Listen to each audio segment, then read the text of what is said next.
The stars around Pluto began to move. Dr. Lisa Monroe rubbed her tired eyes and looked at her computer screen again. The dots of light were definitely moving, and they were getting bigger. She had been watching the deep space monitors for 12 hours straight, but this was different from anything she had ever seen. "Computer, run full spectrum analysis on Sector 7, she said to the machine. The numbers that came back made her heart race. There were thousands of objects heading toward Earth, and they were huge. Lisa grabbed her phone and called General Marcus Blake at the North American Defense Command. The phone rang 3 times before his deep voice answered. "This better be important, Monroe." "It's 3 in the morning. General, we have a problem. A big one. There are ships coming toward Earth. Alien ships." The line went quiet for a moment. "How many ships?" Lisa looked at her screen again. The computer was still counting. "Over 10,000, sir." "And they're massive. The biggest one is the size of a city." "I'll be right there," Blake said, and hung up. 30 minutes later, General Blake stood in the observatory control room. He was a tall man with gray hair and serious eyes. He had fought in 3 wars, but nothing had prepared him for this moment. "Show me," he said. Lisa pointed to the main screen. The alien fleet looked like a cloud of angry wasps moving through space. Each ship was the size of a skyscraper, and the command ship in the center dwarfed them all. "How long until they reach Earth?" Blake asked. "At their current speed, 72 hours, Lisa replied. Blake picked up the secure phone on Lisa's desk. "Get me the president, now." President Calvin Hayes was in his pajamas when the Secret Service woke him up. 20 minutes later, he sat in the White House Situation Room, staring at the same images that had terrified Lisa Monroe. "Are we sure these are hostile?" the president asked. His question was answered when the alien fleet sent a message. Transmission came through every radio, television, and computer on Earth at the same time. The voice was cold and mechanical. "People of Earth, I am Admiral Kralfex of the Zephyrian Empire. Your planet has been selected for integration into our empire. You have 72 hours to surrender completely. Lay down all weapons and prepare for occupation. Any resistance will result in the complete destruction of your species. We have destroyed 17 civilizations before you. Do not make us destroy an 18th. The message ended, and the world fell silent for a moment. Then chaos began. Captain Ryan Foster was eating breakfast on the USS Phantom when the message played. The Phantom was humanity's newest warship, built in secret using experimental technology. It was small compared to the alien ships, but it was fast and nearly invisible to most scanners. Foster's second-in-command, Lieutenant Amy Carter, ran into the dining room. "Captain, we're getting orders from command. Emergency deployment." Foster followed her to the bridge. The message from General Blake was short. "Scout the enemy fleet. Find their weaknesses. Humanity depends on you." Foster looked at his crew. There was Lieutenant Carter, who could read enemy tactics like a book. Sergeant Jake Williams ran the ship's engines and could fix anything that broke. They were good people, and now they had to fly into the middle of the largest space fleet ever seen. "Well, team," Foster said, "looks like we're going to make history today." Deep underground in Nevada, Dr. Nathan Cross was already making history. For 5 years, he had been working on a secret project that the government called impossible. He called it Prometheus Fire. The laboratory was buried 2 miles under the desert. It looked like something from a science fiction movie, with glowing screens and humming machines everywhere. Cross had been working for 36 hours straight, and his coffee had gone cold hours ago. His assistant, Dr. Karen White, brought him a fresh cup. "Nathan, the resonance stations are all online. All 500 of them." Cross nodded. For years, they had been building what looked like cell phone towers all over the world. But these towers were different. They were connected by quantum links. And when they worked together, they could focus energy in ways that had never been tried before. "How long until the system is ready?" he asked. 48 hours if everything goes perfectly," Karen replied. Cross looked at the countdown timer on his wall. The aliens would arrive in 72 hours. That gave them 24 hours to test a weapon that had never been fired before. If it didn't work, Earth would fall. Back in the White House, President Hayes was on the phone with every world leader. The conversation was the same each time. "We need to work together," he told the Prime Minister of England. "This isn't about countries anymore. It's about the human race." General Blake stood next to the president's desk, watching the alien fleet get closer on his tablet. Each hour, the ships grew larger on Earth's telescopes. Soon, people would be able to see them with their naked eyes. "Sir," Blake said, "we need to address the nation. People are starting to panic." Hayes nodded. In 2 hours, he would give the most important speech in human history. He would tell 8 billion people that aliens were coming to destroy them, but that humanity would not go down without a fight. The alien fleet continued its steady approach toward Earth. Admiral Krall Thex sat in his command chair, reviewing the files on humanity. They were a young species, barely out of their home star system. Their weapons were primitive, their ships were small, and their military forces were divided into dozens of separate countries. It would be an easy conquest, just like all the others. But Admiral Krall Thex had made one mistake. He assumed that humans would react like every other species the Empire had conquered. He thought they would panic, surrender, or fight uselessly against impossible odds. He had never met a species that would smile while setting a trap. The USS Phantom moved through space like a ghost.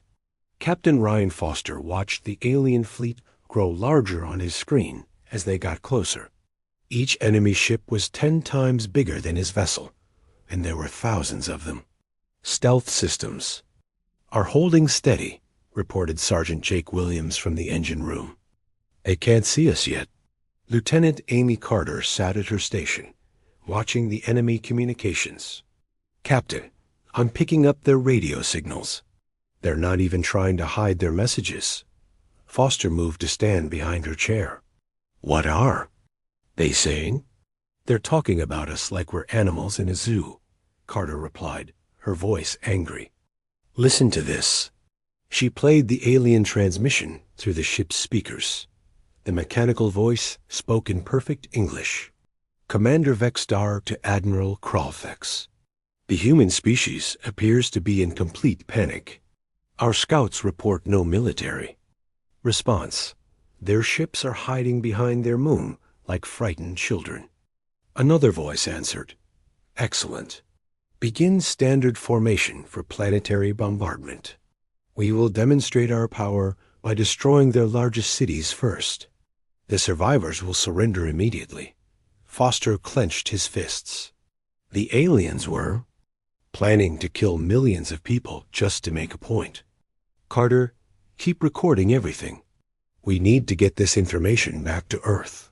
The Phantom drifted closer to the alien fleet. The enemy ships were arranged in tight groups, perfect for their bombardment plan, but terrible for defense. Foster had spent 20 years in the Navy, and he could see the tactical mistake immediately. "They're bunched up like fish in a barrel," he whispered to himself. Williams called from the engine room. "Captain, I'm reading massive energy signatures from those ships. Whatever they're packing for weapons, it's unlike anything we've ever seen."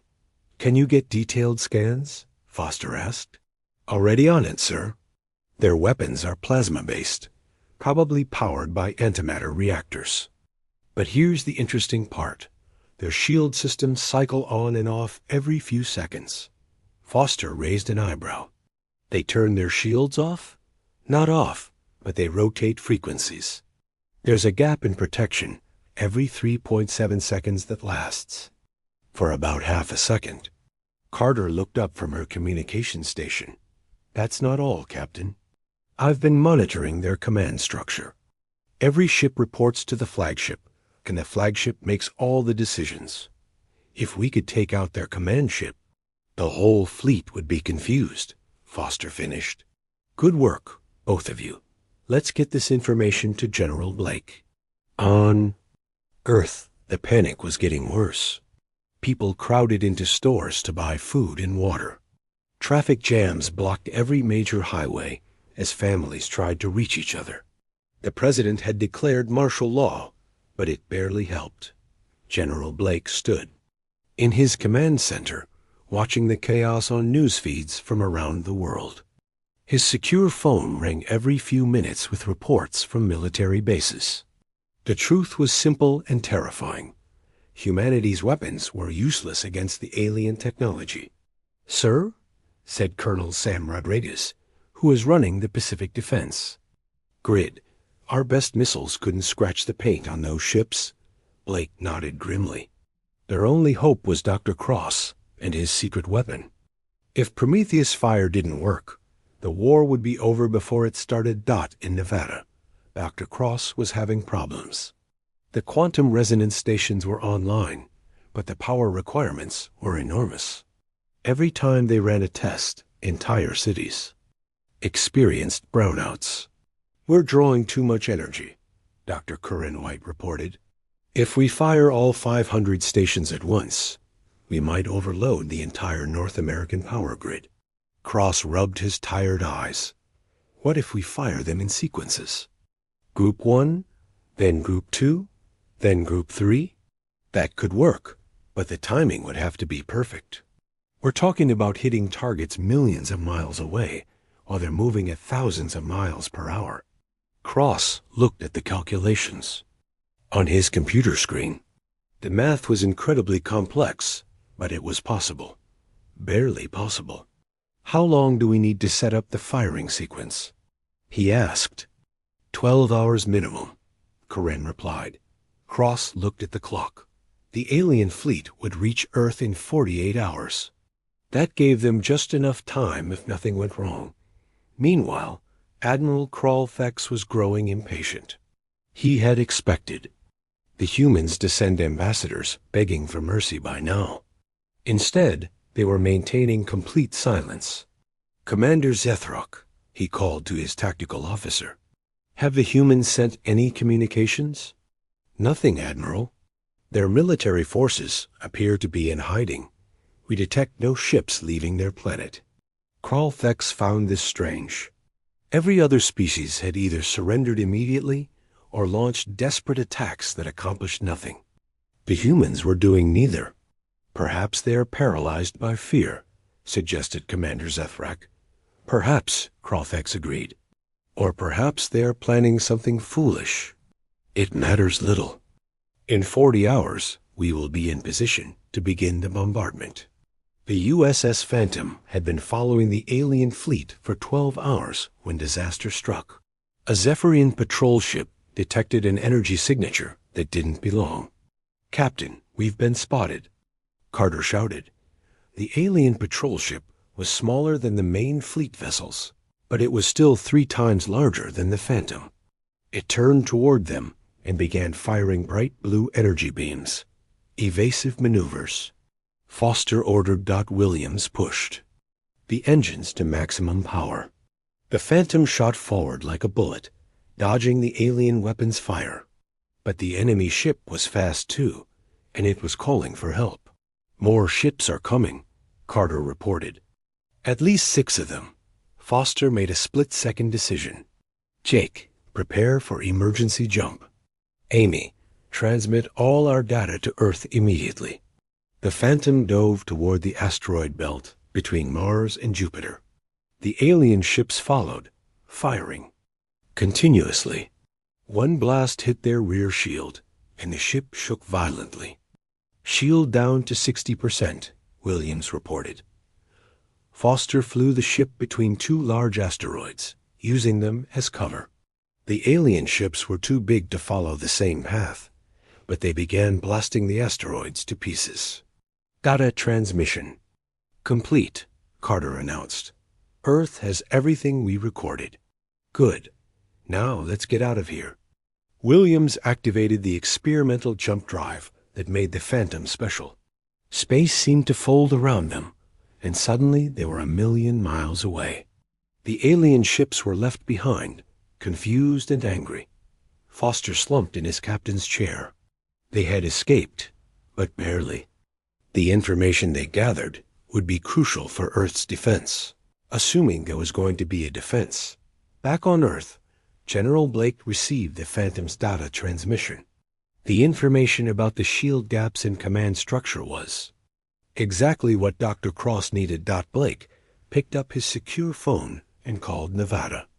Cross, I'm sending you targeting data. Can your system hit moving targets with pinpoint accuracy? If the calculations are perfect, yes, Cross replied. But Marcus, we only get one shot at this. If we miss, or if the system doesn't work, we won't get a second chance. Blake looked at the countdown timer on his wall. 36 hours until the alien fleet reached Earth. Then we better not miss, he said. In his underground laboratory, Dr. Cross began the most important work of his life. He had to calculate firing solutions for 500 energy weapons, targeting thousands of enemy ships that would be moving at incredible speeds. The math alone would take 20 hours, but if he succeeded, humanity would survive. If he failed, the human race would join 17 other extinct civilizations in the Zephyrian Empire's history books. The trap was being set, and soon the galaxy would learn that humans were not as helpless as they appeared. Admiral Kralfex stood on the bridge of his flagship, watching Earth grow larger on the main screen. The blue planet looked peaceful and beautiful, which would make its destruction all the more satisfying. Admiral, reported Commander Zethrak, we are now within optimal bombardment range. All ships are in position for the demonstration attack. Kralfex smiled. The demonstration would be simple but effective. His fleet would destroy 3 major human cities simultaneously, showing the primitive species the futility of resistance. After that, the survivors would surrender within hours. Excellent. Target their largest population centers. London, Tokyo, and New York will serve as examples to the rest. But before he could give the order to fire, his communications officer interrupted. Admiral, we're receiving a transmission from the planet. The humans wish to negotiate. Kralfex was surprised. Most species either surrendered immediately or fought uselessly until they were extinct. The humans were the first to request talks after seeing his fleet's power. Put them through, he ordered. President Calvin Hayes appeared on the screen, sitting in the White House Oval Office. He looked calm and composed, which impressed Kralfex slightly. I am President Hayes, leader of the United Earth government. I request the opportunity to discuss terms. Kralfex leaned forward in his command chair. There are no terms to discuss. Human, you will surrender unconditionally, or your species will be destroyed. I understand your position, Hayes replied. But surely a civilization as advanced as yours values efficiency. Complete destruction seems wasteful when cooperation could be more profitable. The alien admiral found this interesting. The human was not begging or showing fear. Instead, he was appealing to logic. You have my attention, Kralfex said, but you have exactly 1 hour to present your proposal. After that, the bombardment begins. Hayes nodded. 1 hour is acceptable. I will prepare our offer. The transmission ended, and Kralfex turned to his tactical officer. Maintain bombardment positions. This is likely a trick to buy time. Should we prepare to fire immediately? If they try anything? Commander Zethrak asked. Yes, but I am curious to see what they propose. No species has ever tried to negotiate after seeing our fleet. What Admiral Kralfex did not know was that the negotiation was exactly what Dr. Nathan Cross needed. The extra hour would give him time to complete the targeting calculations for Prometheus Fire. Deep in his Nevada library, Cross was working faster than he had ever worked in his life. The quantum resonance stations were online and ready, but hitting moving targets across millions of miles required perfect mathematical precision. Status report, he called to Dr. Corinne White. Stations 1 through 200 are locked and loaded. Stations 201 through 400 are still calibrating. The final 100 stations are having power regulation issues. Cross looked at the master control panel. Red lights showed problems with 73 stations scattered across the globe. If those stations didn't work, there would be gaps in the attack pattern. "Get me Colonel Rodriguez and Commander Scott," he ordered. Within minutes, he was connected to military officers around the world. Colonel Sam Rodriguez was managing the Pacific stations from his command center in Hawaii. Commander Helen Scott was coordinating the European stations from a bunker in England. "People, we have problems," Cross announced. "Some of our stations are offline. I need your engineers to fix them in the next 30 minutes. "Understood," Rodriguez replied. "My teams are already working on the power issues." "Same here," Scott added. "We'll get them online." Cross hoped they were right. A weapon system had never been tested at full power. If it failed, humanity would have no second chance. Meanwhile, Captain Ryan Foster was bringing the USS Phantom home to Earth. The ship had been damaged in the fight with the alien patrol, but it was still flying. "Docking request approved," came. The voice from Earth Control. "Proceed to Station 7. Foster guided his ship into the hidden military dock beneath the Pacific Ocean. As soon as they were secure, General Blake was waiting for them. "Captain, your mission was a success. The information you gathered about their shield frequencies is exactly what we needed." Foster nodded, but he looked worried. "General, there are a lot of them. Even with our new weapon, can we really destroy an entire fleet?" Blake's expression was grim. "We're about to find out. Cross believes the system will work, but we've never tested it against real targets." "What's our backup plan if it doesn't work?" Foster asked. "There is no backup plan," Blake replied.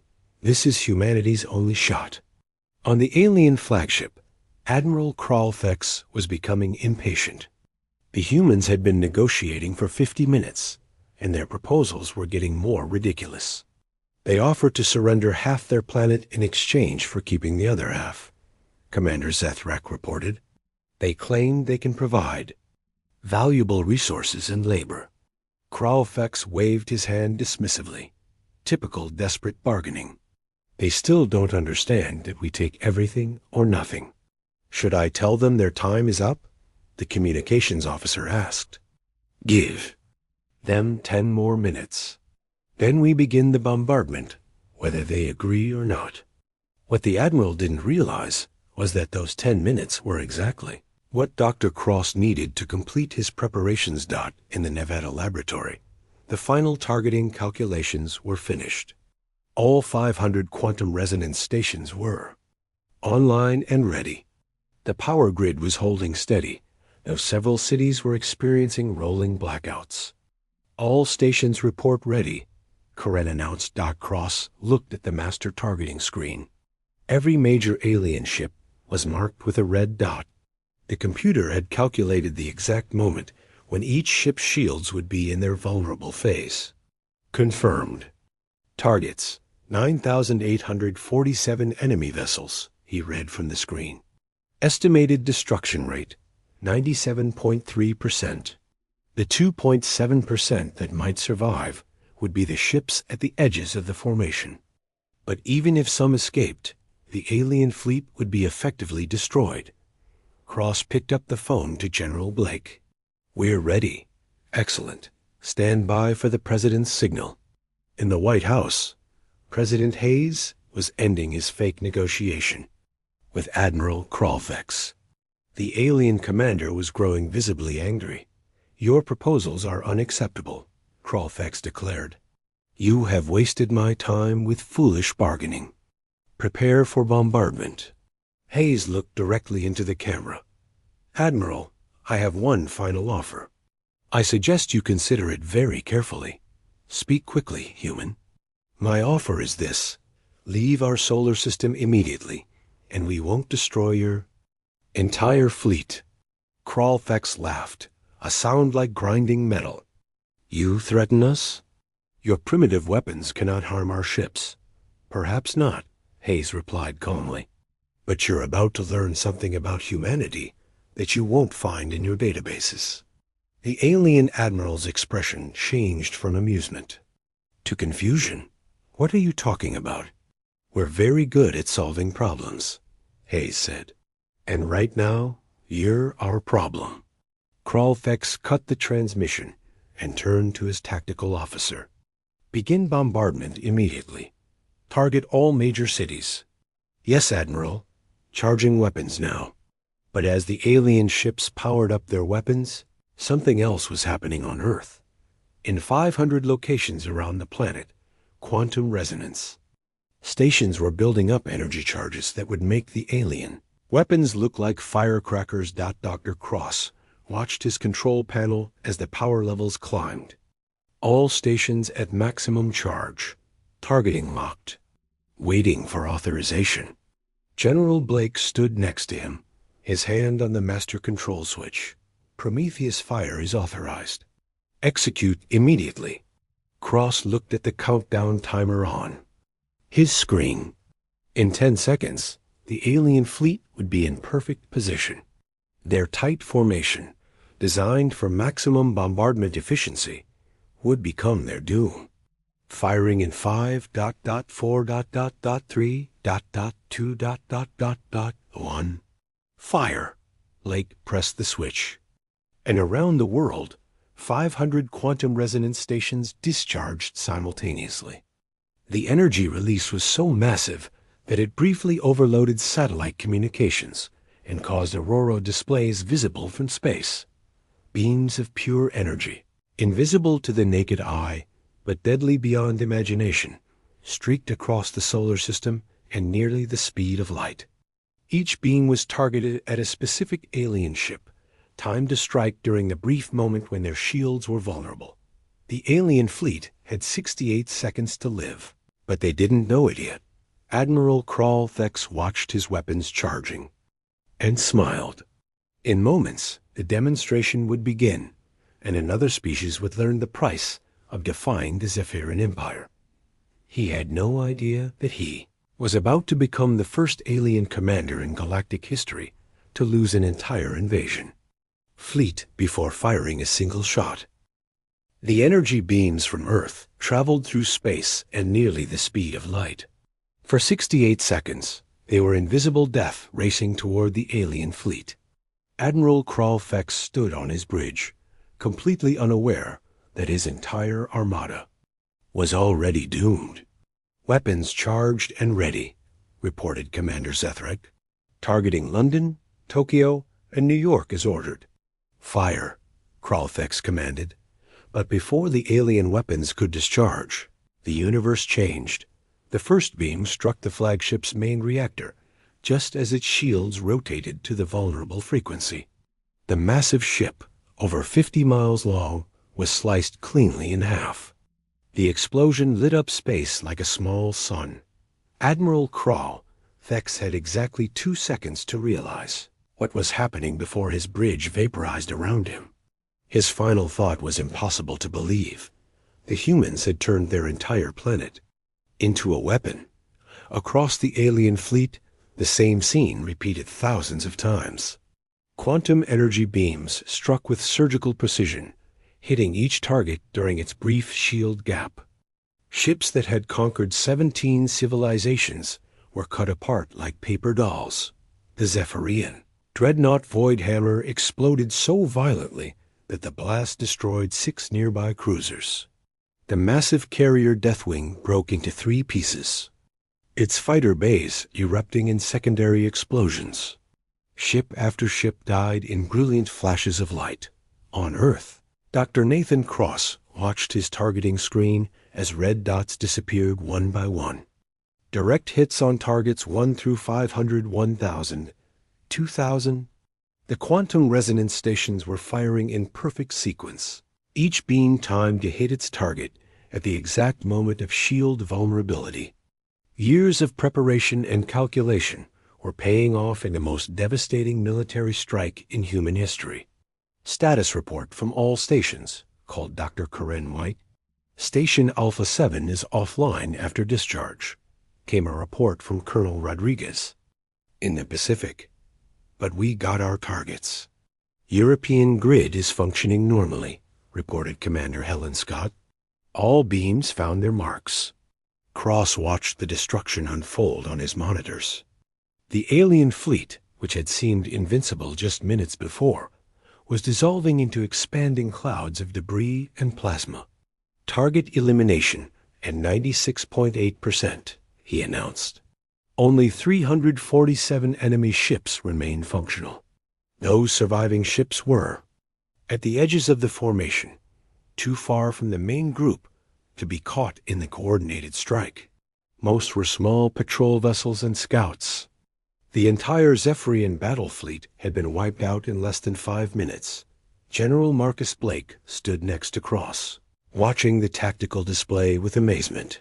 In his 30 years of military service, he had never seen anything like this. An entire invasion force destroyed before it could fire a single shot. Get me a communication line to any surviving alien ships, Blake ordered. A few minutes later, they had contact with Commander Yextal, captain of the scout ship Night Prowler.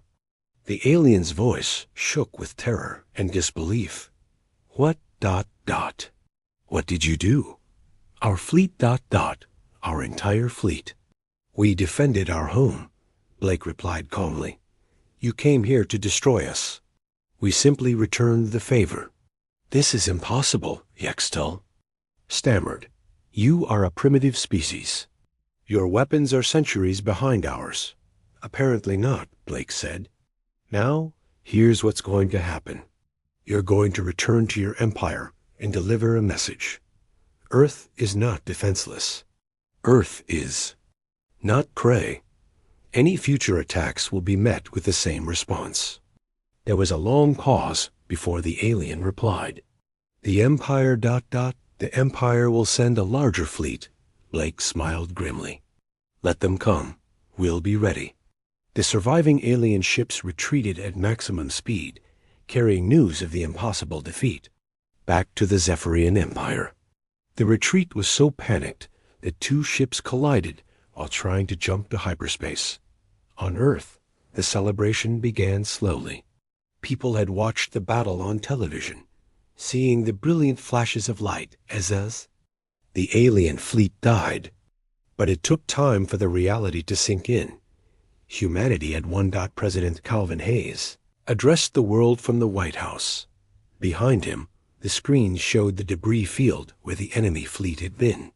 My fellow humans, he began, today, we faced extinction and chose to fight instead. The alien invasion has been defeated, completely and utterly. Not a single enemy ship reached our planet. Around the world, people poured into the streets.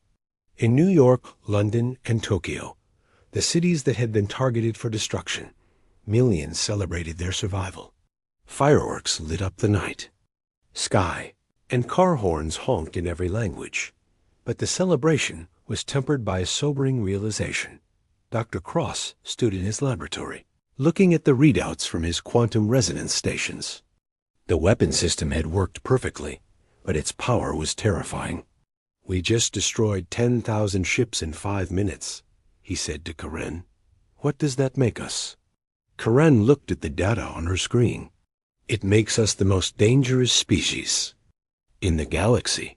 Captain Ryan Foster stood on the bridge of the USS Phantom, watching the debris field through his ship's telescopes. The alien ships that had seemed so massive and invincible were now scattered fragments drifting in space. Captain, said Lieutenant Amy Carter, I'm receiving surrender signals from the remaining enemy vessels. Patch me through to General Blake, Foster replied. A few minutes later, Blake's voice came through the communication system. Foster, I want you to escort those surviving ships to the edge of our solar system. Make sure they leave and don't come back. Understood, sir. What about the debris? Leave it. Let anyone who comes looking see what happens when Earth is threatened. The USS Phantom moved through the wreckage field, its cameras recording everything. Pieces of alien technology drifted past, some still glowing with residual energy. Foster's. Crew collected samples of the advanced materials and weapon systems. This stuff is centuries ahead of our technology. Sergeant Jake Williams reported from the engineering station. If we can reverse engineer it, we'll have the most advanced fleet in the galaxy, Foster finished. Meanwhile, news of the battle was spreading beyond Earth.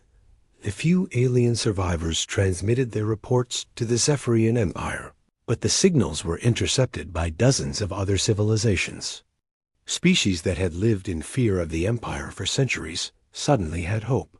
On the planet Kethver, which had been conquered by the Zephyrians 50 years earlier, underground resistance fighters received the transmission. Their leader, a being called Torax, listened to the report with growing amazement. A single planet destroyed the entire Third Fleet? He asked his communications officer. That's what the survivors claim. The humans used some kind of planetary defense system. Torax looked at his fellow rebels. For half a century, they had hidden in caves and ruins, striking small blows against their oppressors.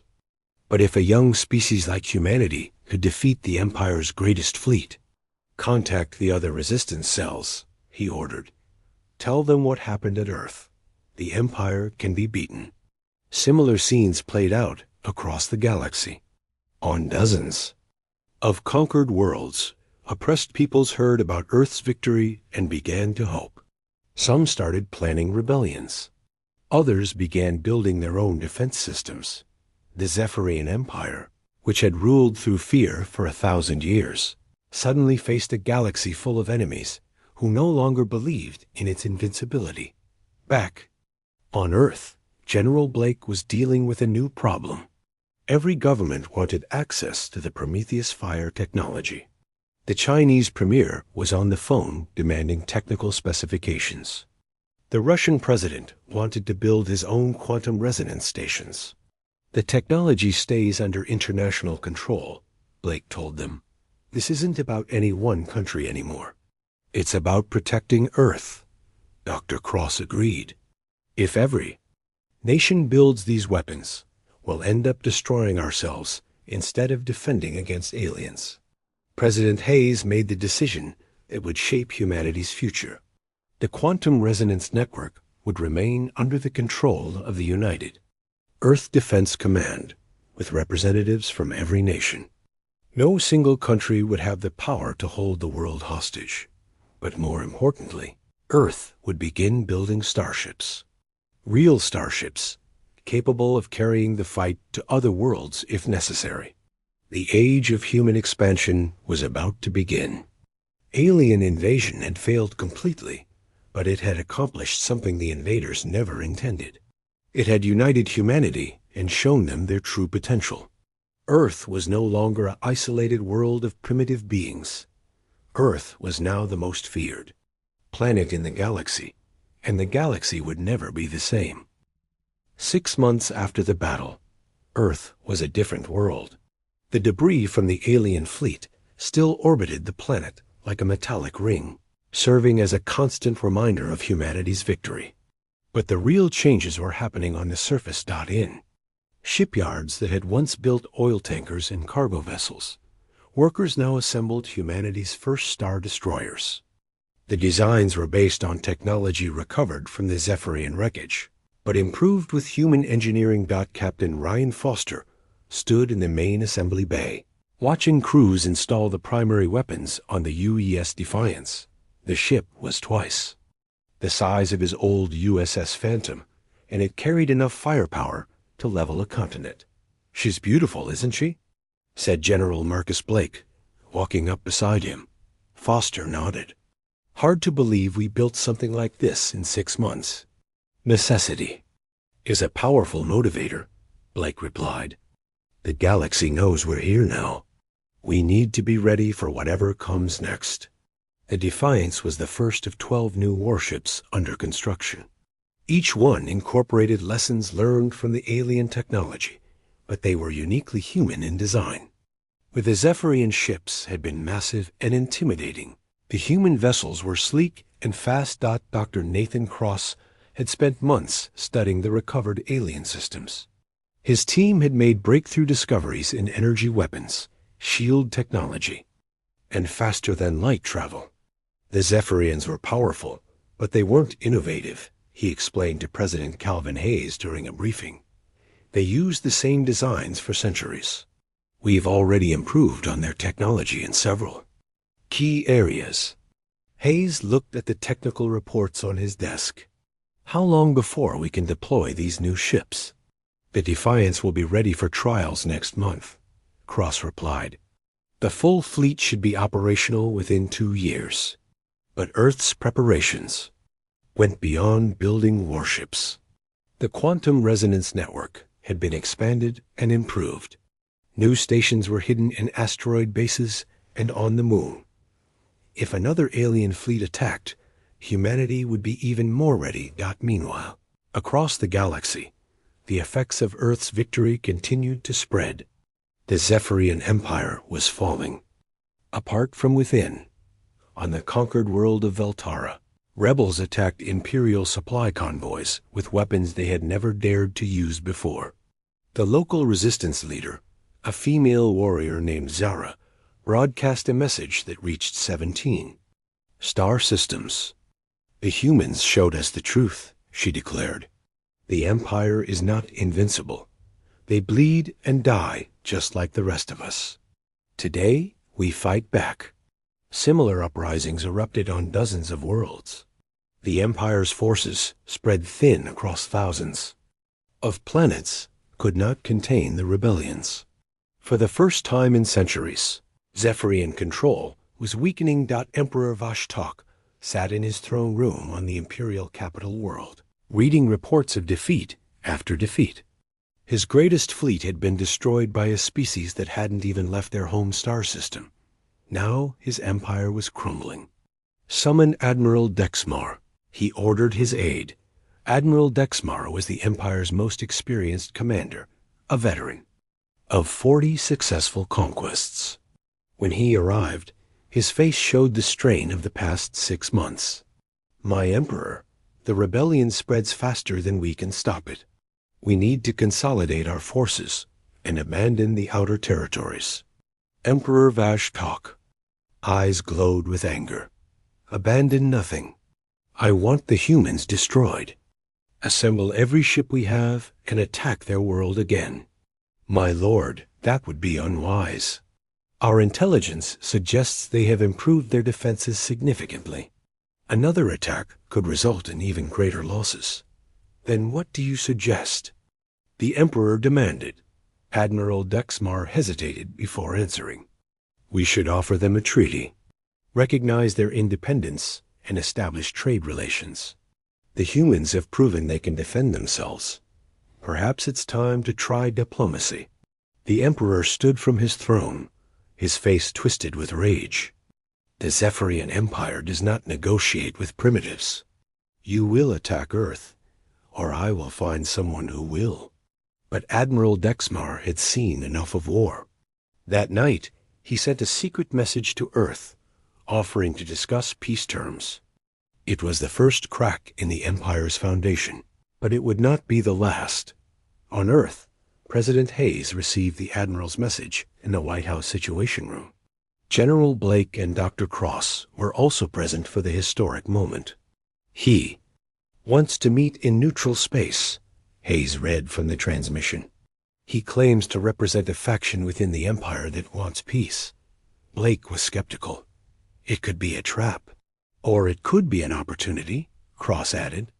If the Empire is having internal problems, we might be able to end this conflict without more fighting. Hayes made his decision. We'll meet with him, but we'll be ready for anything. Foster, I want you to command the escort fleet." 2 weeks later, Captain Foster led a small flotilla to the meeting point near Jupiter. The new U.S. Defiance flew alongside 2 older destroyers, their weapons ready but not targeted. The Zephyrian ship that met them was a sleek cruiser flying under a white flag of truce. Admiral Dexmar himself came aboard the Defiance for the negotiations. The alien commander was tall and imposing, but his manner was respectful rather than threatening. When he spoke to Foster and the human delegation, his voice carried genuine regret. "I want you to know that not all Zephyrians supported the attack on your world," he said. "Many of us believed it was a mistake from the beginning." Foster studied the alien's face. "Then why didn't you stop it?" "The Emperor's word is law, but your victory has changed everything. Half the Empire's military leaders now question his judgment. The negotiations lasted 3 days. Admiral Dexmar offered to recognize Earth's independence and establish peaceful relations. In exchange, he asked for human technology to help modernize the Empire's outdated systems. But Foster had a different proposal. "Help us free the worlds your Empire has conquered. Share information about other hostile civilizations. Work with use to bring peace to this region of space." Admiral Dexmar was quiet for a long moment. What the human was suggesting was nothing less than the complete transformation of the Zephyrian Empire. "You ask me to betray everything I have sworn to uphold," he finally said. "We ask you to choose between the past and the future," Foster replied. "Your empire is dying. Help us build something better." The alien admiral made his choice. 3 months later, civil war erupted in the Zephyrian Empire.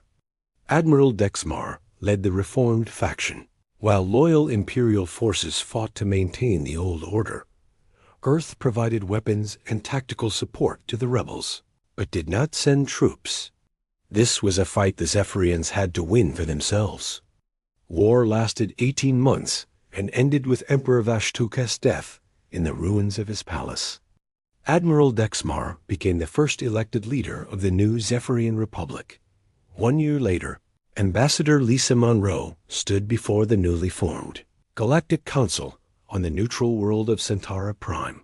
The woman who had first detected the alien invasion was now humanity's chief diplomat.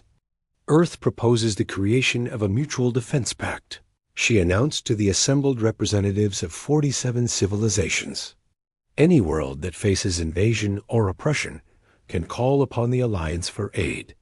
The proposal was approved unanimously. The old era of conquest and empire was ending, replaced by cooperation and mutual protection.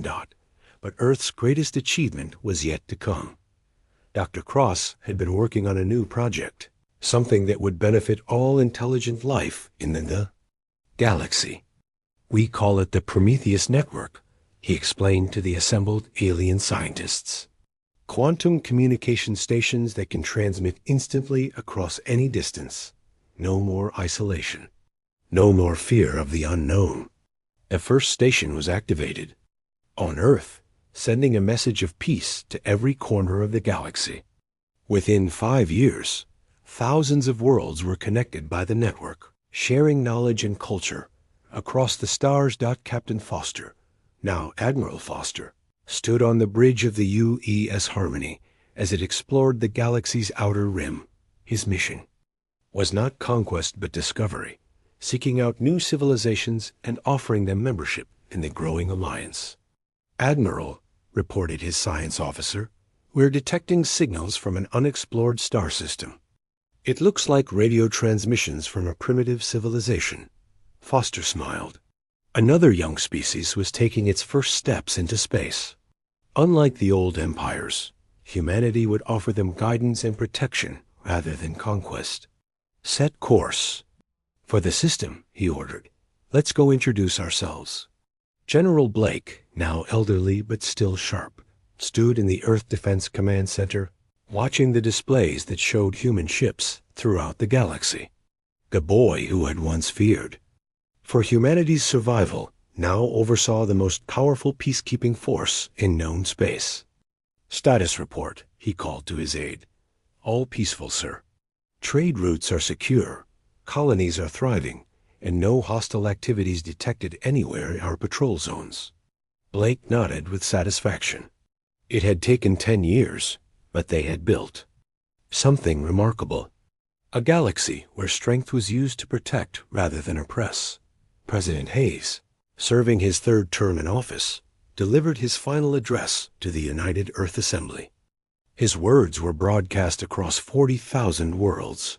We learned something important during the invasion, he said. Strength without wisdom leads to tyranny. Wisdom without strength leads to extinction. But when we combine both, we can build a future worth living for. The speech ended with humanity's new motto, Word. Captain Jake Morrison was drinking his morning coffee when the alarm started blaring. Red lights flashed across the command center of Deep Space Research Station, Omega 7. He set down his cup and walked quickly to the main console. What's going on? Jake asked his communications officer. Sir, we're getting a strange signal from the outer rim. It's encrypted but using our own codes, replied Lieutenant Amy Parker, her fingers flying over the controls. Jake frowned. No human ships were supposed to be that far out. The outer rim was empty space, nothing but dead rocks and gas clouds. Can you decode it? Working on it now, sir. Amy's screen flickered as data streams appeared. Got it. It's from a survey probe, but the ID number doesn't match any of our records. The message that appeared on screen made Jake's blood run cold. The probe had found a massive ship drifting in the Kepler Nebula.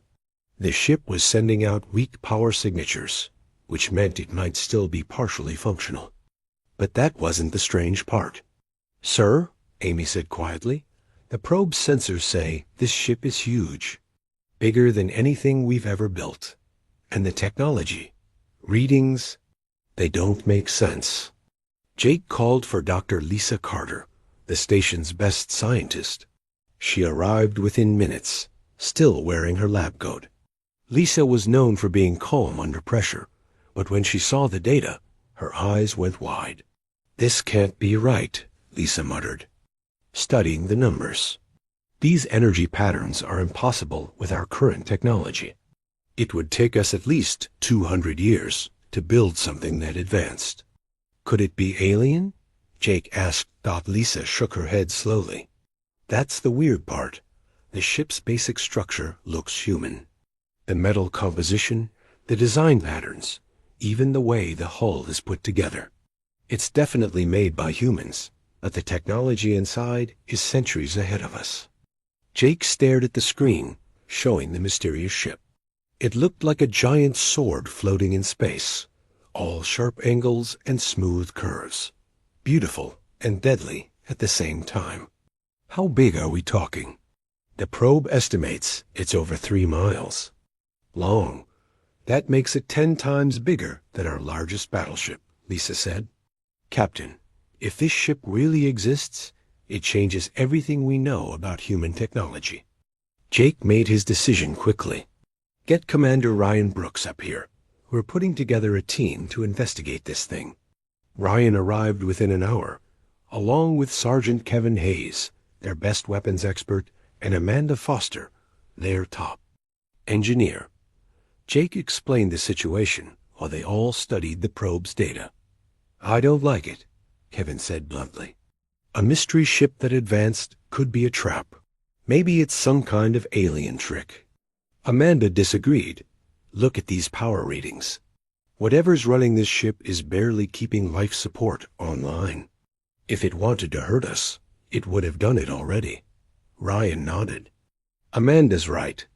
Besides, if this technology is really human-made, from the future somehow, we need to understand it. It could change the course of human history. Jake looked at his team. They were good people, brave and smart. If anyone could figure out this mystery, they could. All right, we're taking the New Horizon out there. Lisa, you're coming with us as Science Officer. Kevin, bring your full weapons kit. Amanda, pack every scanning tool we have. How long will it take to reach the ship? Lisa asked. The Kepler Nebula is 3 days away at maximum speed, Ryan replied. But sir, should we contact Earth Command first? They might want to send a full military fleet. Jake considered this carefully. If they told Earth Command about the ship now, it would take weeks for orders to come back.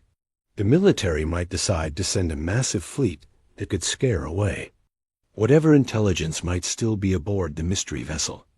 No, this needed a smaller, more careful approach. We go alone first, Jake decided. Get me a full report on what we're dealing with. Then we'll contact Earth Command. If this ship is as advanced as it looks, we need to approach it carefully. The next few hours were busy with preparations. The New Horizon was their fastest exploration ship, equipped with the best sensors and defensive systems they had. Still, Jake felt nervous as they prepared to leave. Something about this whole situation felt bigger than just finding a lost ship dot as they undocked from Omega-7. Lisa came to stand beside Jake on the bridge. Captain, I've been thinking about those energy readings. There's something else strange about them. What do you mean?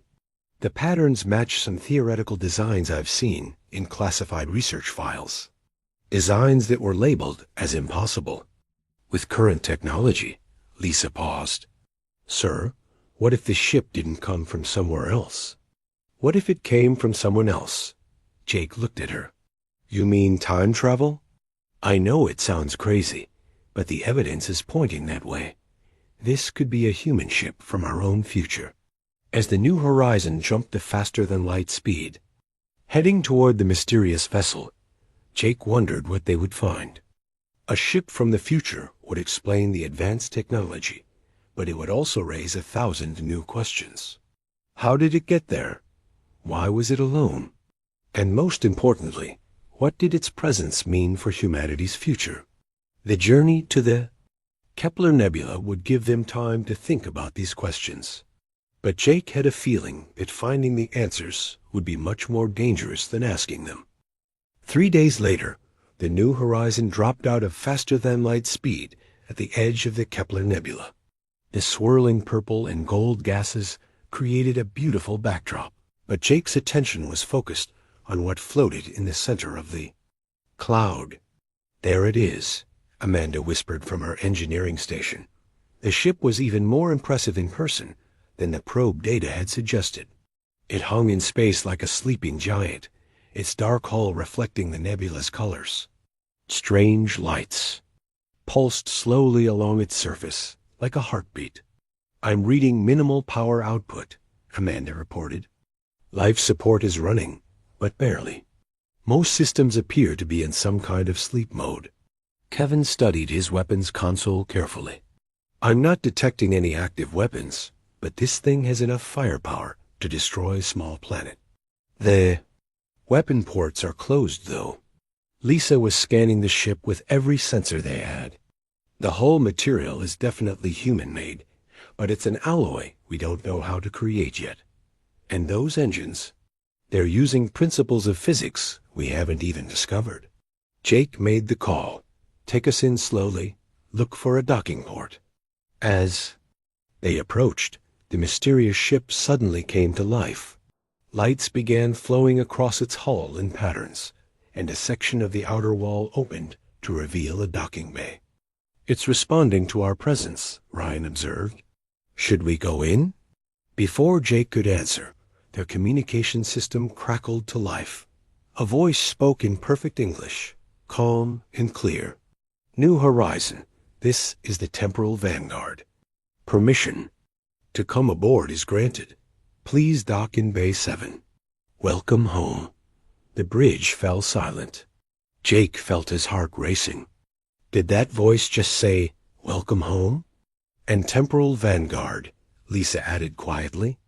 That name suggests time travel technology. Jake took a deep breath. They had come this far. Take us in, Ryan. But everyone stay alert. The docking process was smooth, almost automatic. As soon as they were connected, breathable atmosphere flooded the docking bay. Jake led his team through the airlock and into the mysterious ship. The inside was even more amazing than the outside. The corridors were wide and well lit, with smooth walls that seemed to glow softly. Everything was clean and new-looking, despite the ship being adrift in space. "This way, please," came the voice from hidden speakers. "I am Phoenix, the ship's artificial intelligence. I have been waiting for you." They followed the voice's directions through corridors that seemed to stretch forever. Jake noticed that the walls showed holographic displays of star maps and technical diagrams that he couldn't understand. Finally, they reached a large room that looked like a command center.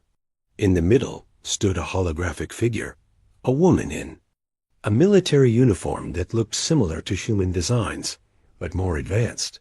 "I am Phoenix," the hologram said with a smile. "I represent the artificial intelligence of the Temporal Vanguard. I have been waiting 460 years for this moment." 460 years? Lisa stepped forward. "Are you saying you're from the future?" "Yes, Dr. Carter. I am from the year 2847.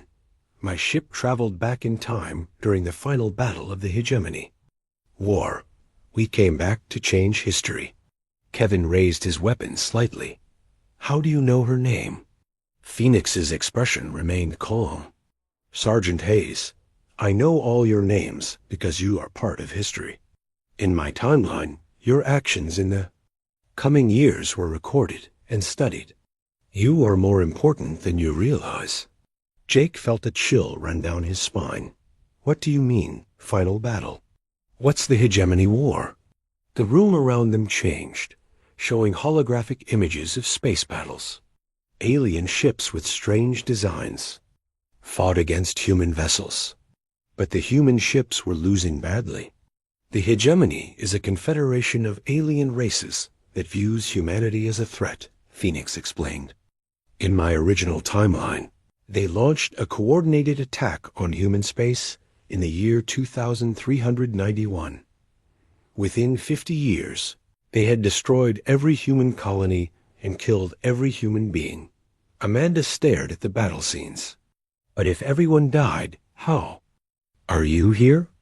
A small group of survivors built this ship using experimental time travel technology. I was sent back to prevent the war from happening the same way, but I cannot do it alone. Lisa was studying the holographic displays, these alien designs. I've seen something like them before.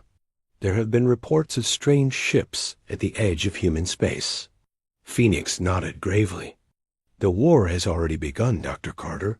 The hegemony has been sending scout ships to study human defenses. In 18 months, their main fleet will arrive. Jake felt the weight of this information settling on his shoulders. Why should we believe you? This could all be some elaborate trick. Because of this, Phoenix said.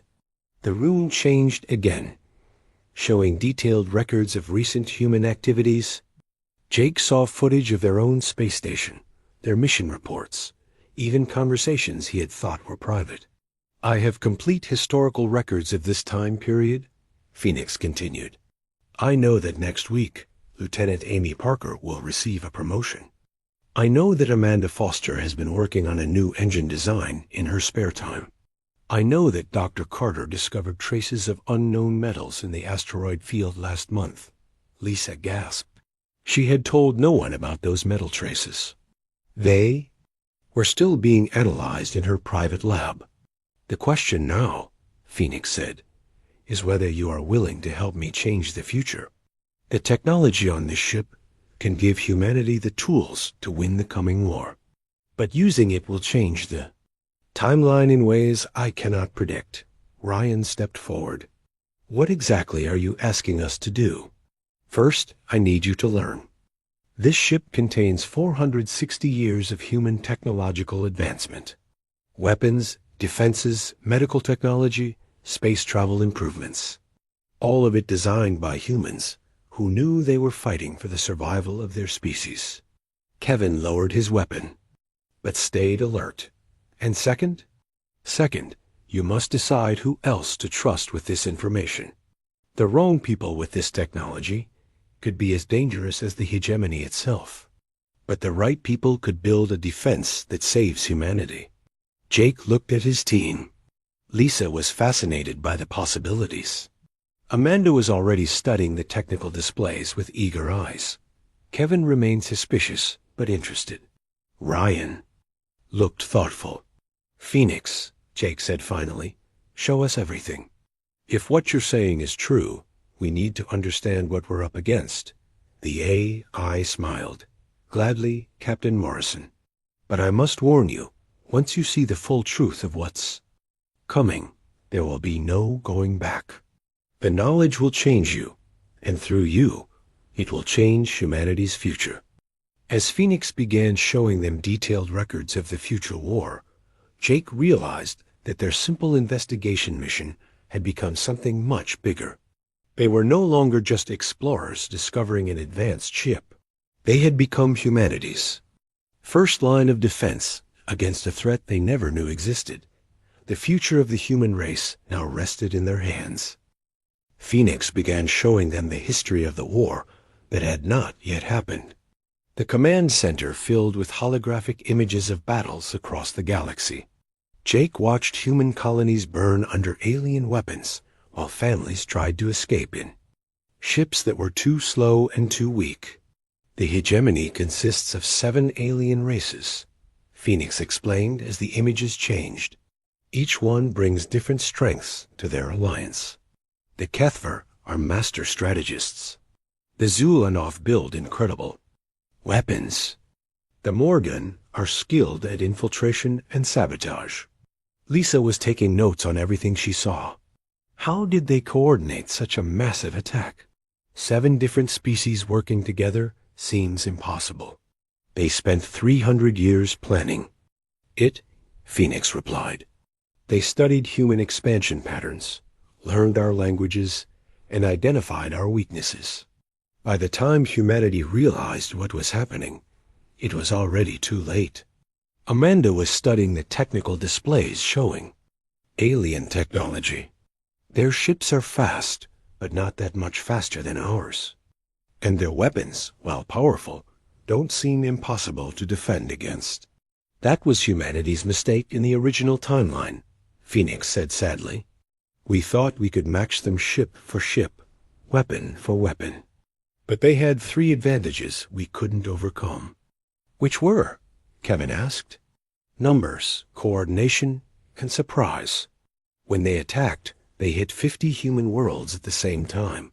Our fleets were spread too thin to defend them all. And because they had been planning for so long, they knew exactly where to strike to cause maximum damage. Jake studied the battle records. Something was bothering him about what he was seeing.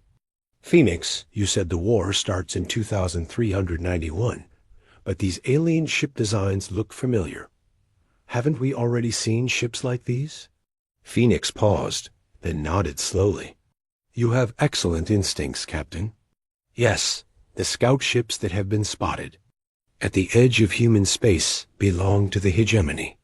The war has technically already begun, but humanity doesn't realize it yet. At that moment, their communications system came to life. It was Amy Parker back at the space station. Captain Morrison, we have an urgent message from Earth Command. They want to speak with you immediately. Jake exchanged glances with his team. Put them through. Major Danny Rodriguez appeared on the screen. He looked worried. Captain, we've had 3 more alien encounters in the past week. Each time, the ships vanished before we could get close enough to scan them properly. Command wants all exploration teams to return to base immediately. Major, we've discovered something out here that might explain those encounters, Jake said carefully. We need more time to investigate. Negative, Captain. Orders are orders. Return to base within 48 hours. After Jake ended the communication, Phoenix spoke quietly. In the original timeline, Major Rodriguez died during the defense of Earth. He was a good man who fought bravely until the end. The weight of that statement hit everyone hard. They were talking about real people, real deaths that would happen unless they could change history. Show us more, Lisa said firmly. We need to understand everything. Phoenix continued the historical briefing. They saw how the alien alliance had divided human space into sectors, each one assigned to a different alien race. The Kefir took the core worlds, including Earth. The Zuulaunoth claimed the industrial planets. The Mordon targeted the research stations and universities. They wanted to eliminate our ability to develop new technology, Phoenix explained. Without research facilities and industrial capacity, humanity couldn't adapt quickly enough to counter their attacks. Amanda was studying the ship's systems while listening to the briefing.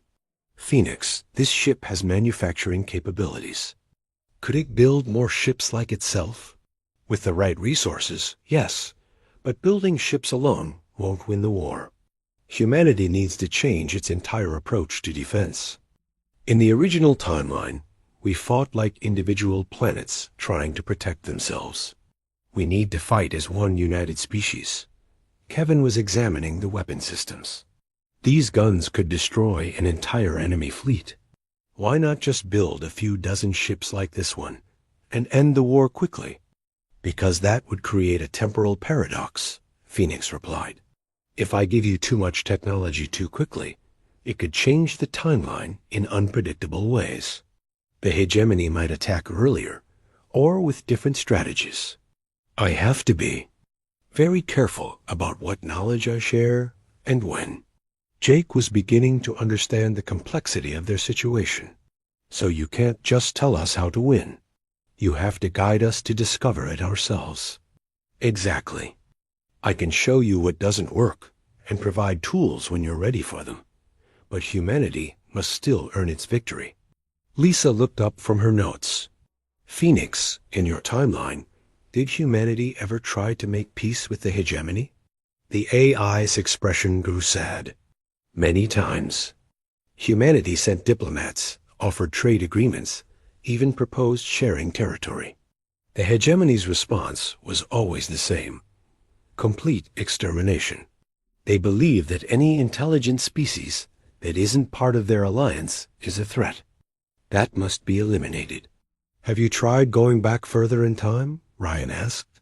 Maybe prevent the hegemony from forming in the first place? This ship can only travel back in time once. The temporal drive burns out after a single use. I chose this time period because it's the last moment when humanity still has a chance to prepare for what's coming. Amanda had been studying the ship's database.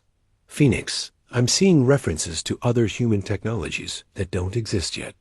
Medical advances, terraforming equipment, even some kind of consciousness transfer system. All developed during the war years, Phoenix confirmed. When humanity was facing extinction, human scientists made incredible breakthroughs. Desperation can inspire amazing innovation. Jake felt a plan beginning to form in his mind. Phoenix, what if we could recreate those conditions? Not the desperation, but the cooperation and innovation. If we could unite humanity and accelerate research before the war starts. That's exactly what I was hoping you would think, Captain. In the original timeline, humanity's greatest strength was its ability to adapt and innovate under pressure. If we can create that unity and innovation now, while there's still time to prepare ... Kevin interrupted. But who's going to believe us? If we go back to Earth Command and tell them the aliens are going to attack in 18 months, they'll think we're crazy. Not if we have proof, Lisa said thoughtfully. Phoenix, can you provide evidence that will convince Earth Command? Something that proves you're really from the future? Phoenix smiled. I have detailed records of classified military projects that won't be completed for another 5 years. I know the exact results of experiments that are currently underway. And I have complete technical specifications for technologies that Earth's best scientists think are impossible. Jake made his decision. Then that's what we'll do. We'll take this evidence to Earth Command and convince them to start preparing for war. But we need to be smart about it. If we reveal too much too quickly, it could cause panic or political chaos. There's one more thing you should know, Phoenix said seriously. In the original timeline, there were humans who collaborated with the hegemony. They believed that serving the aliens was better than dying with the rest of humanity. Some of them held high positions in Earth's government. The room fell silent as the implications sank in. Not only did they have to convince Earth Command to prepare for war, they had to do it without alerting potential traitors. How do we know who to trust? Ryan asked. Carefully, Phoenix replied. I can tell you who proved loyal in the original timeline, but remember, this timeline is already different. People might make different choices. Jake looked at his team. They had come out here to investigate a mystery ship. Now they were carrying the responsibility for humanity's survival. It was overwhelming, but they didn't have a choice.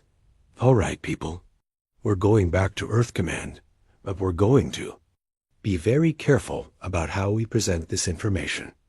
Lisa, I want you to prepare a scientific report that proves Phoenix is from the future without revealing too much about the war. Amanda, study these ship systems and figure out what technologies we can reverse engineer safely.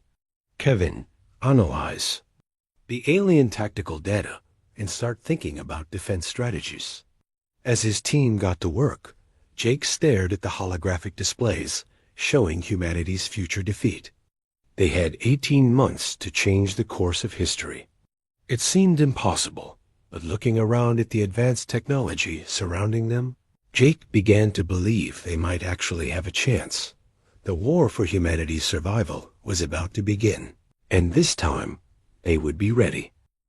2 weeks later, Jake found himself standing in the most secure briefing room at Earth Command headquarters. Admiral Scott Peterson sat at the head of a long table, surrounded by the highest-ranking military officers in human space.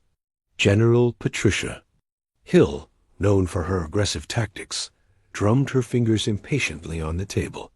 Captain Morrison, Admiral Peterson began, your report claims that you've discovered a ship from the future. I'll be honest, if it came from anyone else, I would have dismissed it immediately. Jake had spent days preparing for this moment. Sir, I understand how it sounds, but the evidence speaks for itself. He activated the holographic projector, and Phoenix appeared in the center of the room. Several officers reached for their weapons, but Admiral Peterson held up his hand. I am Phoenix, artificial intelligence of the Temporal Vanguard, the AI said calmly. I come from the year 2847 with a message for humanity. General Hill leaned forward. Prove it. If you're really from the future, tell us something we don't know. Phoenix's expression remained serene. General Hill, tomorrow at 08:00 hours U, will receive a classified report about the failure of the Titan base defense grid. The report will recommend a complete redesign of the system. The failure was caused by a programming error in line 2847 of the main control code. General Hill's eyes widened. The Titan base project was so classified that only 12 people in the entire military knew about it. The defense grid hasn't even been tested yet, she whispered. In my timeline, it failed during its first live fire exercise, Phoenix replied. 17 people died because of that programming error. Admiral Peterson leaned back in his chair. What else can you tell us? For the next hour, Phoenix provided detailed information about classified projects, upcoming discoveries, and future events. Each revelation proved that the AI possessed knowledge that shouldn't exist yet. Finally, Admiral Peterson spoke. Let's assume you're telling the truth. What exactly are you asking us to do? Jake stepped forward. Sir, Phoenix has shown us records of a future war that humanity loses. The enemy will attack in approximately 18 months. We need to start preparing now. What kind of preparations? Asked General Hill. Phoenix created holographic displays showing the alien ships and weapons. The hegemony possesses superior numbers and coordination. However, their technology is not insurmountable. With proper preparation, humanity can develop countermeasures. Dr. Lisa Carter, who had been quietly taking notes, spoke up. Admiral, I've been studying the technical data Phoenix provided. Some of these technologies are decades ahead of our current capabilities, but the basic principles are sound. We could begin research immediately. Amanda Foster nodded in agreement. The ship's manufacturing systems could help us prototype new designs much faster than normal. We could accelerate human technological development by 50 years in a matter of months. General Hill's expression was skeptical. And why should we trust a machine from a timeline that no longer exists? For all we know, this could be some elaborate alien deception. Phoenix turned to face her directly. General, in my original timeline, you led the defense of the Europa colony. You held out for 6 days against impossible odds, saving over 2 million civilians. Your sacrifice allowed the evacuation fleets to escape. You died a hero. The room fell silent. General Hill stared at the AI with a mixture of surprise and emotion. However, Phoenix continued, in this timeline, I hope to make sure that sacrifice is unnecessary. Admiral Peterson made his decision. Captain Morrison, I'm putting you in charge of a new project. Code name, Temporal Defense Initiative. You'll have unlimited resources and complete authority to prepare humanity for this threat. General Hill looked concerned. Admiral, with respect, we're talking about completely changing our military strategy based on the word of an artificial intelligence. What if we're wrong? Then we'll have wasted some resources building better defenses, Admiral Peterson replied. But if we're right and we do nothing, humanity dies. The risk analysis is clear. Over the following days, Jake found himself promoted to Admiral and given command of humanity's most important military project. Dr. Carter established the Temporal Research Institute, bringing together the best scientists from across human space. Amanda Foster was named Chief Engineer of the new Advanced Shipbuilding Program, but not everyone was convinced. Jake discovered that several high-ranking officials were questioning the project behind closed doors. Some thought it was a waste of resources. Others worried that accelerating human technology too quickly might be dangerous. During one late-night planning session, Phoenix pulled Jake aside for a private conversation. Admiral, there's something I haven't told you about the original timeline. Phoenix said quietly. The hegemony had help from within humanity. Several high-ranking humans provided them with intelligence about our defenses. Jake felt his blood run cold. Traitors. Are any of them in positions of authority now? I cannot be certain. The timeline has already changed too much. People who were loyal before might make different choices now, and vice versa. But you must be careful who you trust with complete information. Can you give me any guidance? Phoenix hesitated. Watch for those who seem too eager to make radical changes, or too resistant any change at all. The collaborators in my timeline were motivated by either greed for power or fear of the coming war. Meanwhile, Amanda was making incredible progress, reverse engineering the Temporal Vanguard's technology. The first prototype weapon systems were already showing promise in testing. But each breakthrough raised new questions about how quickly they should implement these advances. Admiral, Amanda reported during one of their weekly briefings, we could have the first new class warship ready in 6 months. But Phoenix is right about the timeline risks. If we deploy this technology too early, it might change the hegemonies. Attack strategy. Kevin Hayes, now serving as tactical advisor, had been studying the alien battle plans. Sir, I've identified several key weaknesses in their strategy. but they're all based on the assumption that they'll catch us unprepared. If they suspect we know they're coming, they might attack earlier or with different tactics," Jake finished. "We need to find the right balance between preparation and maintaining the element of surprise." Dr. Carter had been analyzing the temporal mechanics of their situation. "Admiral, I think I understand the paradox we're facing. Phoenix came back to change history, but every change we make creates new possibilities. We're not just trying to win the original war, we're trying to prevent a completely different war that we're accidentally creating." As the weeks passed, Jake began receiving reports of increased alien activity at the edges of human space. Scout ships were appearing more frequently, and they seemed to be studying human military installations more carefully. They know something has changed. Phoenix confirmed during one of their private meetings. The timeline shifts are creating ripples that the hegemony can detect. They're accelerating their own preparations. Jake realized they were in a race against time.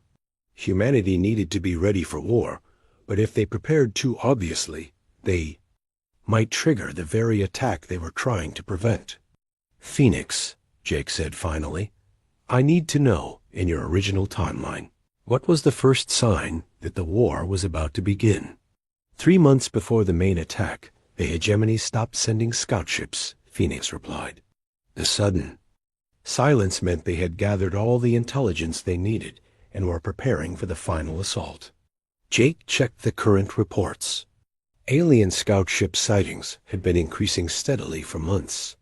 If Phoenix was right, they still had time to prepare. But not much. "How long do we have?" Jake asked. Phoenix's expression was grave. "Based on current trends, I estimate the hegemony will begin their attack in approximately 14 months. But, Admiral, there's something else you need to know." "What?" "In my timeline, humanity's greatest advantage wasn't our technology or our weapons. It was our unity. When faced with extinction, humans put aside all their differences and fought as one species. You need to start building that unity now, before the shooting starts." Jake looked around at his team, humans from different planets, different backgrounds, all working together to save their species. Maybe Phoenix was right. Maybe humanity's greatest strength wasn't in the advanced technology they were building, but in their ability to come together when it mattered most. The question was whether they could build that unity in time, and whether the secrets they were keeping would tear them apart before the real enemy arrived. 14 months after their first meeting with Phoenix, Admiral Jake Morrison stood on the bridge of humanity's newest warship, the U.S. Defender. Around him, officers from 12 different human colonies worked together as one crew. The ship itself was a masterpiece of reverse-engineered technology from the temporal vanguard, but built with human hands and human determination. "Admiral, we're detecting massive energy signatures at the edge of the system," reported Commander Ryan Brooks, now serving as his first officer. "It's them," Jake nodded calmly. They had been expecting this moment. For over a year, humanity had been preparing for the war that Phoenix had warned them about. The preparation had not been easy. The first challenge had been convincing the other human colonies to unite. Many planets had been suspicious of Earth Command's sudden interest in building a unified defense force. Some had refused to share resources or technology. Others had demanded to know why such preparations were necessary. Dr. Lisa Carter had solved this problem by carefully releasing some of Phoenix's future historical records. She showed colony leaders evidence of alien scout ships that had been observing their worlds. She provided technological advances that proved humanity could achieve incredible things when working together. Slowly, the colonies had begun to cooperate. Amanda Foster had performed miracles in the shipyards.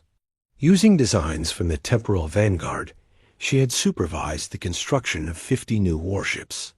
Each one was smaller than Phoenix's ship, but carried weapons and defenses that were centuries ahead of previous human technology. The hegemony fleet is dropping out of faster-than-light travel, Kevin Hayes reported from his tactical station.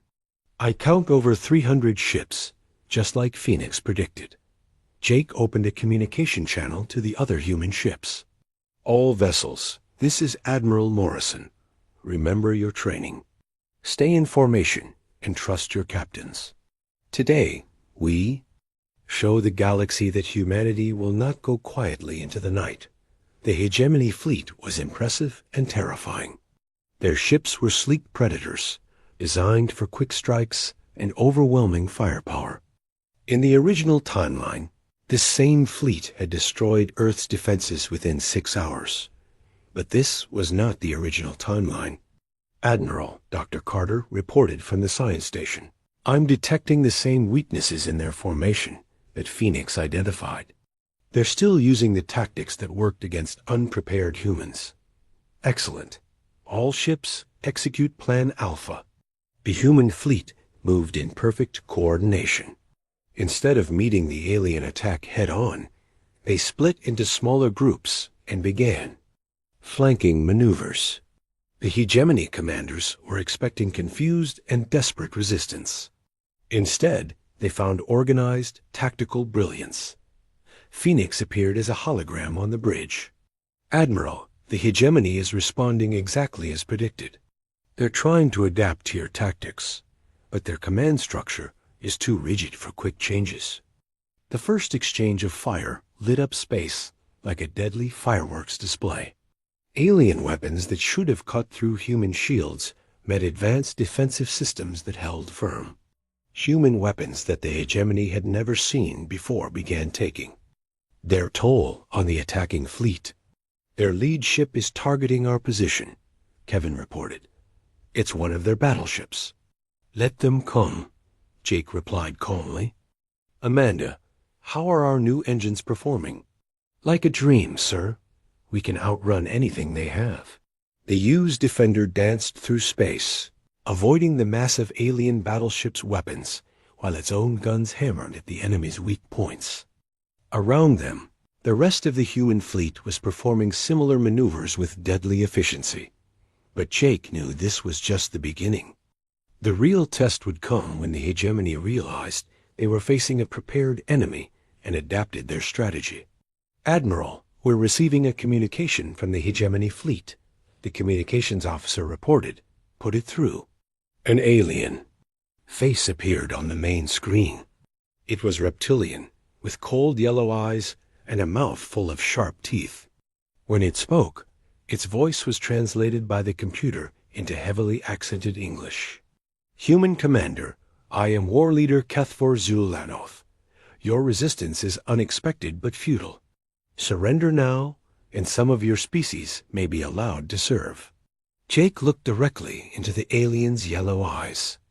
War Leader, I am Admiral Jake Morrison of the United Earth Defense Force. Your attack on human space is an act of war. Withdraw your forces immediately. The alien's expression showed something that might have been surprise. You speak as if you have a choice in this matter. Your species has been judged a threat to galactic order. Extinction is your only option. Then you've made a serious mistake, Jake replied, because humanity doesn't know how to surrender. He cut the communication and turned to his crew. Phoenix, are you ready for Phase 2? Yes, Admiral. Temporal Communication Array is standing by. Jake smiled. This was the part of their plan that even Phoenix hadn't known about. Over the past year, Dr. Carter had made an incredible discovery. Using principles from the Temporal Vanguard's time travel technology, they had developed a way to send instant messages across any distance. More importantly, they could coordinate the movements of ships spread across the entire galaxy. All human. Colonies, this is Admiral Morrison. Execute Operation Unity. Across human space, the plan they had spent a year preparing began to unfold. On 50 different worlds, hidden defense platforms came online. Ships that had been disguised as cargo vessels revealed their true nature as heavily armed warships. Space stations that looked abandoned Suddenly blazed with weapon fire. The hegemony had planned to attack 50 human worlds simultaneously. Instead, they found themselves fighting 50 prepared battles against an enemy that was coordinating its defense in real time. "Admiral, reports are coming in from all fronts," Ryan announced. "The colony defense forces are holding their ground. The aliens are taking heavy losses." But Jake knew the real victory would have to be won here, in this system. The hegemony's main fleet was still intact, and they were beginning to adapt to human tactics. "Their formation is changing," Kevin reported. "They're concentrating their firepower instead of spreading it out." "Just as Phoenix predicted they would," Jake replied. "Amanda, are the new fighters ready?" "Standing by in launch bays, sir." "Launch. All squadrons?" What emerged from the human ships would have been impossible in the original timeline. These weren't just fighters. They were miniature versions of the Temporal Vanguard's technology, capable of moving faster and hitting harder. And anything the hegemony had ever faced, Phoenix watched the battle unfold with something that might have been pride. "Admiral, the hegemony is beginning to retreat from several colony systems. Your coordinated defense is working." But even as some alien forces retreated, the main fleet pressed their attack harder. The war leader's ship fired a weapon that Jake had never seen before, a beam of pure energy that cut through space like a sword. Evasive maneuvers. Jake shouted, but the beam was too fast. It struck the UE Defender's starboard side, sending the ship spinning. "Hull breach on deck 7. Through 9, Amanda reported, "but our new armor held. Damage is manageable." Jake realized that the aliens still had surprises of their own. This battle was far from over. "All ships, focus fire on the war leader's vessel." "Phoenix, can you identify any weaknesses in that new weapon?" "Analyzing now," Phoenix replied. "The weapon requires massive amounts of energy. They can only fire it once every 3 minutes. That's our window. All fighters, attack pattern Delta. Hit them during the recharge cycle." The human fighters swarmed the alien battleship like angry bees. Their weapons might have been smaller, but they were precise and devastating. Within minutes, the war leader's ship was listing and smoking. "Admiral, we're detecting explosions throughout the hegemony fleet," Dr. Carter reported. "I think they're retreating." "Confirm that," Jake ordered. "Confirmed, sir. The alien fleet is withdrawing from all human systems. We've won." The bridge erupted in cheers, but Jake remained focused. "Phoenix, in your original timeline, did humanity ever achieve a victory like this?" Phoenix's expression was thoughtful. "No, Admiral. In my timeline, the first battle was a complete disaster for humanity. This changes everything." "How so?" "The hegemony now knows that humanity is not the weak, divided species they expected to find. They will return, but with different tactics and stronger forces. However, they will also treat humanity as a serious threat rather than prey to be hunted." Jake understood the implications. They had won this battle, but the war was far from over. However, humanity had proven something important. They could fight as one species and win. "Dr. Carter, I want a full analysis of everything we learned today. Amanda, begin planning for the next generation of ships. We need to stay ahead of whatever the hegemony brings next time." "And Phoenix," Jake said, turning to the AI, "I want you to start planning our next move. We're not going to wait for them to attack us again. It's time humanity went on the offensive." Phoenix smiled, the first time Jake had seen the AI express genuine happiness. "Admiral, I believe humanity's future is in excellent hands. In my timeline, we fought desperately for survival. In this timeline, you're fighting for victory." As the human fleet regrouped and began rescue operations, Jake looked out at the stars. Somewhere out there, the hegemony was licking their wounds and planning their next move. But Huma